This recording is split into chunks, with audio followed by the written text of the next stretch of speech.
ஜீ தமிழில் ஒளிபரப்பாகும் சின்னஞ்சிறு கிளியே சீரியலில் இன்றைக்கி என்ன நடந்துச்சுன்னு ஷார்ட்டாக பார்த்துருவோமா.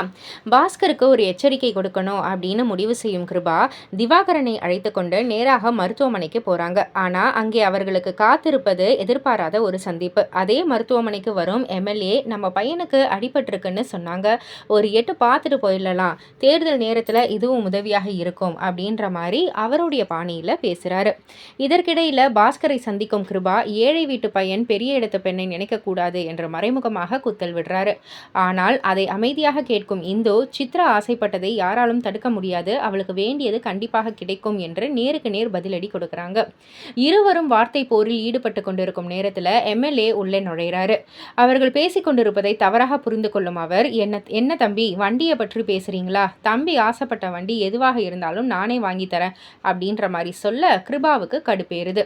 கிருபாவின் எச்சரிக்கை பலிக்குமா? இந்துவின் தைரியமான சவாலுக்கு என்ன பதில் கிடைக்கும்? எம்எல்ஏவின் வருகையால் அடுத்து என்ன பரபரப்பு வெடிக்க போகுது? போன்ற கேள்விகள் ரசிகர்களுடைய மனசுல எழும்புது. இது எல்லாத்திற்குமே விடை தெரியணும்னா இரவு 7 மணிக்கு ஒளிபரப்பாகும் சின்னஞ்சிறு கிளியே சீரியலை ஜீ தமிழில் தவறாமல் பாருங்க. அண்ட் இது போல சீரியல் அப்டேட்ஸுக்கு நம்ம சேனலை சப்ஸ்கிரைப் பண்ணிக்கோங்க, லைக் பண்ணுங்க, ஷேர் பண்ணுங்க.